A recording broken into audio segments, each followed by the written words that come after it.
ஓம் ஸ்ரீ குருப்யோ நமஹ. வக்ரதுண்ட மகாக்காய சூரியகோடி சமப்பிரப நிர்விக்னம் குருமே தேவ சர்வகாரீஷு சர்வதா. உலகமெங்கும் இருக்கும் ஆன்மீகம் பிளஸ் நேயர்கள் அனைவருக்கும் ஜோதிட குருஜியின் இனிய வணக்கங்கள், வாழ்த்துக்கள், ஆசீர்வாதங்கள். இந்த அருமையான காணொலியில் நம்ம பார்க்க போகிறது 2026ஆம் ஆண்டு பிப்ரவரி மாத ராசி பலன். அப்படி ஒரு மாதம் ஓடிப்போச்சு. சரி, இந்த ஒரு மாதத்தில் என்ன நடந்தது, ஏது நடந்தது, சரி பரவாயில்ல. இப்போ 2வது மாதம் என்னென்ன மாதிரியான பலன்கள் நமக்கு கிடைக்க போகிறது ஒவ்வொரு ராசிக்கும் அப்படின்னு பார்க்கலாம்.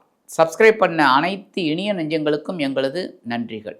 நிறைய பேர் நிறைய ஆதரவு கொடுக்குறீங்க, அது ரொம்ப பெரிய பாக்கியம். சப்ஸ்கிரைப் பண்ணாதவங்க சப்ஸ்கிரைப் பண்ணிக்கோங்க. இந்த காணொலியை முழுசாக பாருங்கள். அதுக்கப்புறம் உங்களோட கமெண்ட்ஸை சொல்லுங்கள், லைக் பண்ணுங்கள், ஷேர் பண்ணுங்கள். இதெல்லாம் எங்களுக்கு ஒரு உத்வேகத்தை கொடுக்கும். அடுத்தபடியாக இந்த பிப்ரவரி மாத பலன் அப்படின்னு பார்க்கும்போது இந்த மாத கிரக நிலைகள், கிரகங்கள் ஒரு இந்த மாதம் நகர்றது பாருங்க. அதில் ஒரு 4 கிரகங்கள் சுழற்சி இருக்குது, பெயர்ச்சிகள். எப்படி அப்படின்னா, இந்த புத பகவான் மாத ஆரம்பத்தில் மகர ராசியில் இருக்கார். அதுக்கப்புறம் பார்த்தீங்கன்னா ஒரு 2 நாள் தான், 3/2/2026 கும்பராசிக்கு வந்துடுறார். அதுக்கப்புறம் 25/2/2026 இந்த மாதம் முழுவதும் வக்ரகதியிலே இருக்கார், வக்ர ஆரம்பம். அதே மாதிரி 1 ஆயிடுத்தா 2, அடுத்தது யாருன்னா சுக்கிர பகவான். சுக்கிர பகவான் மாத ஆரம்பத்திலிருந்து ஒரு 4 நாள் தான் மகர ராசியில் இருக்கார். அதுக்கப்புறம் மாதம் முழுவதும் அவர் கும்பராசியில் இருக்கார். அடுத்தபடியே சூரிய பகவான், பிதாமகன் அப்படின்னு சொல்லக்கூடிய சூரிய பகவான் மாத ஆரம்பத்தில் மகர ராசியில் இருக்கார். 13/2/2026 அவரும் கும்பராசிக்கு வந்துடுறார்.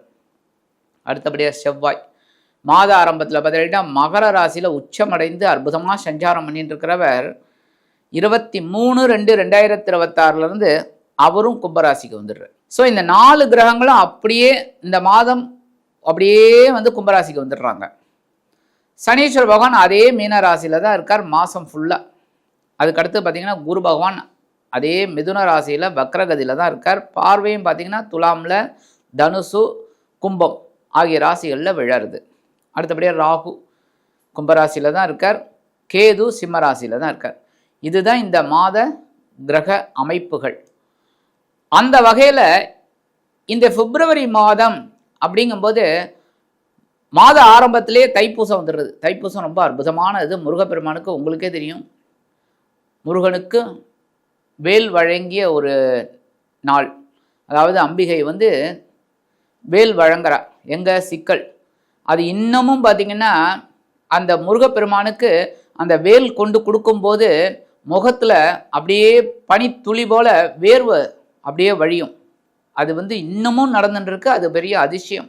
அந்த வேல் கொடுக்கும்போது அப்படியே அந்த வேர்வை வர்றது ரொம்ப விசேஷமானது. ஏன்னா அவ்வளோ சக்தியாம் அந்த வேல், அவ்வளோ பலம். அதனாலே அதை வாங்கும்போது அந்த உஷ்ணம் தெரியறதான், அப்படி ஒரு ஐதீகம். ஆக இந்த பிப்ரவரி மாத கிரக நிலைகள் அப்படின்னு பார்க்கும்போது ஒவ்வொரு ராசிக்கும் என்னென்ன பலாபலன்களை கொடுக்க போகிறது அப்படிங்கிறத பற்றி நம்ம இப்போ தெளிவாக பார்ப்போம். இந்த பதிவுக்கு போகலாமா? மேஷ ராசி நேயர்களே, இந்த அருமையான காணொலியில் நம்ம பார்க்க போகிறது பிப்ரவரி மாதம் ராசி பலன். இந்த 2026ஆம் ஆண்டு பிப்ரவரி மாத ராசி பலன். இந்த பிப்ரவரி மாதம் அப்படின்னு பார்த்தீங்கன்னா உங்களோட ராசிநாதனும் அஷ்டமாதிபதியுமான செவ்வாய் பகவான் 10ஆம் இடத்துல திக்பலம் அடைஞ்சு அற்புதமாக ஜீவனஸ்தானத்தில் சஞ்சாரம் பண்ணிட்டு இருக்கார். 23/2/2026 அன்னைக்கு தான் அவர் அப்படியே லாபஸ்தானத்துக்கு ராகுவோட சேர்றார். அடுத்தபடியாக புதன் மற்றும் சுக்கிரன் லாபஸ்தானத்தில் இருக்கார். அற்புதம், பெரிய விஷயம். ஏன்னா இந்த புதன் உங்களுக்கு ரொம்ப அற்புதம், 3/6 குடையவர். அதுமாதிரி சுக்கிர பகவான் 2/7 குடையவர், அற்புதம். அடுத்தபடியாக சூரிய பகவான் பஞ்சமாதிபதி. இவர் எங்கே இருக்காருன்னு பார்த்தீங்கன்னா மாத முற்பகுதி வரைக்கும் ஜீவனஸ்தானத்தில் இருக்கார். அதுக்கப்புறம் அப்படியே லாபஸ்தானத்துக்கு வந்துடுறார், ராகுவோட சேர்ந்துடுறார். அதுக்கு அடுத்தபடியாக பார்த்தீங்கன்னா சனீஸ்வர பகவான் 7.5 சனியாக விரய ராசியில் தான் இருக்கார். அடுத்தபடியாக குரு பகவான் வக்ரகதியில் உங்களோட சகாயஸ்தானம் அப்படிங்கிற 3ஆம் இடத்துல இருக்கார். ஆனால் பார்வை மட்டும் பார்த்தீங்கன்னா உங்களோட கலத்திரஸ்தானம், பாக்யஸ்தானம், லாபஸ்தானத்தில் விழருது. அடுத்தபடியாக சாயா கிரகங்கள் அப்படின்னு சொல்லக்கூடிய ராகு பகவான் உங்களுக்கு அற்புதமாக லாபஸ்தானத்தில் இருக்கார். கேது பகவான் பஞ்சமஸ்தானத்தில் இருக்கார். இதுதான் இந்த மாதத்தோட கிரக நிலைகள். அப்படிப்பட்ட சூழலில் உங்களுக்கு இந்த மாதம் எப்படி? இவ்வளோ நாள் பட்ட கஷ்டங்கள் கண்டிப்பாக குறைய போகிறதுங்க. இது விளையாட்டை நான் சொல்லலை, உண்மையாக சொல்கிறேன். ஏன் அப்படின்னா, எப்போவுமே ஒரு ராசிக்கு 10ஆம் இடமும் 11ஆம் இடமும் ரொம்ப விசேஷம். 10ஆம் இடம்ங்கிறது கர்மஸ்தானம், 11ஆம் இடம்ங்கிறது லாபஸ்தானம். கர்மத்தில் என்னென்னலாம் நம்ம செய்கிறோமோ அதை 11ஆம் இடத்துல லாபமாக குவியும். அதற்கு அடுத்தது தான் விரயஸ்தானம். ஆனால் இந்த 10, 11 இந்த மாதம் முழுவதும் கிரகங்கள் உங்களுக்கு ஆளுமையாக உள்ளது.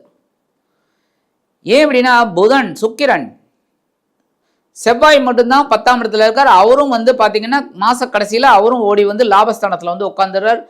சொல்லவே வேண்டாம், உங்களுக்கு பஞ்சமாதிபதி சூரிய பகவான். அவரும் பார்த்தீங்கன்னா 10ஆம் இடத்துல திக்பலத்தோடு இருக்கார். மாத பிற்பகுதியில் அவரும் 11ஆம் இடத்துக்கு வந்துடுறார். அற்புதம். உத்தியோகத்தில் இருக்கிறவாளுக்கெல்லாம் நினைச்ச காரியங்கள் அற்புதமாக நிறைவேறும். கொஞ்சம் மனசில் கிளேசம் இருக்கும், குழப்பம் இருக்கும்.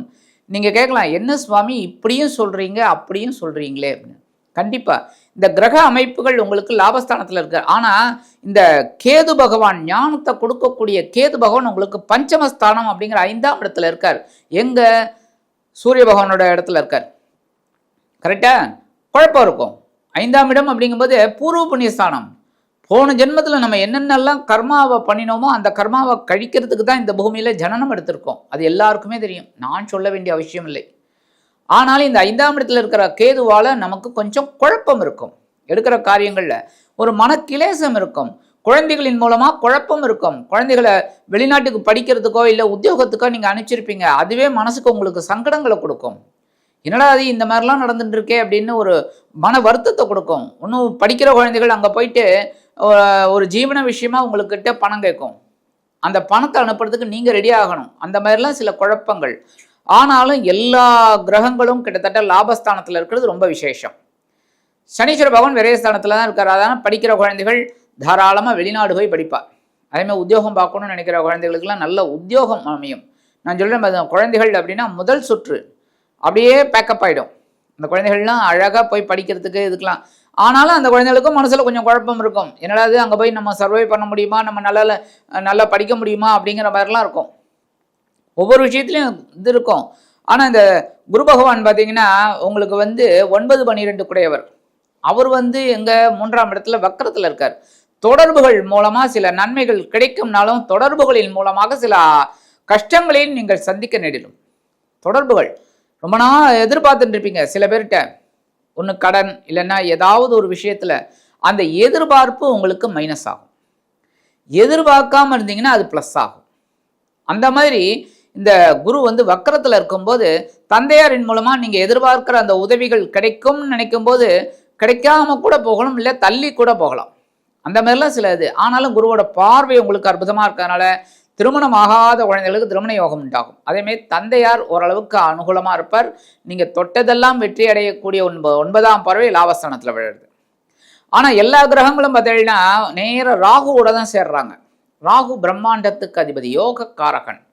அந்த யோகக்காரகனோட எல்லாரும் சேர்ந்தாலும் அங்கே ஒரு ட்விஸ்ட் என்ன தெரியுமா? இந்த குரு பகவானோட 9ஆம் பார்வை. அதுதான் பெரிய பாக்கியம். நீங்கள் பண்ண ஒரு பெரிய பாக்கியம் என்ன? அந்த குருவோட பார்வை தான். ஏன்னா ராகுவோட சூரியன் சேரப்படாது. கரெக்டாக? சுக்கிரன் ஓரளவுக்கு சேரலாம், புதன் சேரலாம். ஏன்னா இந்த கிரகத்தோட இதில் வாங்கிட்டு தான் அந்த ராகு பரிணமிக்கும். அப்போ அந்த ராகுவால் உங்களுக்கு கிடைக்கக்கூடிய ஒரு லாபங்கள் அபரிமிதமாக இருக்கும். ஆக இந்த மாதம் உங்களுக்கு அதி அற்புதமான ஒரு மாதம் அப்படின்னே சொல்லலாம். கவலையே பட வேண்டாம். முயற்சியுடையார் இகழ்ச்சி அடையார். முயற்சி எடுங்க, உங்களுக்கு கண்டிப்பாக வெற்றி. அந்த வகையில் இந்த மாதம் முழுவதும் நீங்கள் செய்ய வேண்டிய ஒரு விசேஷம் என்ன தெரியுமா? நீங்கள் விநாயகர் வழிபாடு பண்ணணும். விநாயகர் வழிபாடு பண்ண உங்களுக்கு மிகப்பெரிய மாற்றங்கள் உங்களுக்கு கிடைக்கும். என்ன விநாயகர் வழிபாடு? ஜஸ்ட் கொஞ்சம் அருகம்புல். அவர் அதை கொடு இதை கொடுன்னெலாம் கேட்கல. அவரோட இது பார்த்திங்கன்னா யானை நிறைய சாப்பிடும். ஆனால் உங்ககிட்ட அதை கேட்கல. கொஞ்சோண்டு அருகம்புல் எடுத்து அந்த விநாயகர் பெருமானுக்கு அப்படியே ஆராதனை பண்ணிட்டு வாங்கோ.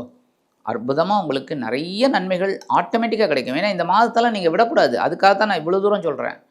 விநாயகர் வழிபாடு உங்களுக்கு அற்புதமான ஒரு வளர்ச்சியை கண்டிப்பாக கொடுக்கும். நீங்கள் இது வரைக்கும் பட்ட கஷ்டங்கள் கண்டிப்பாக குறையும்.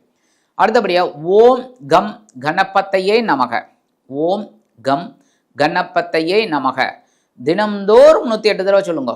தினம்தோறும் பிப்ரவரி மாதம் 1ஆம் தேதியிலேருந்து 28ஆம் தேதி வரைக்கும் தினந்தோறும் சொல்லுங்க. அதி அற்புதமான பலன்கள் உங்களுக்கு கிடைக்கிறதா இல்லையா பாருங்க, கண்டிப்பாக கிடைக்கும். அதை நான் உறுதியிட்டு அறுதியிட்டு சொல்கிறேன், கண்டிப்பாக கிடைக்கும். ஆக இந்த சின்ன பரிகாரம் நீங்கள் பண்ணுறதுனாலே 2026ஆம் ஆண்டு பிப்ரவரி மாதம் அதி அற்புதமான ஒரு மாற்றங்களை கொடுக்கக்கூடிய ஒரு மாதமாக கண்டிப்பாக அமையும் என்று கூறி விடைபெறுகிறேன். நன்றி, வணக்கம். மீண்டும் ஒரு அருமையான காணொளியில் உங்களை அற்புதமாக சந்திக்கிறேன். வாழ்த்துக்கள். வாழ்க வளமுடன்.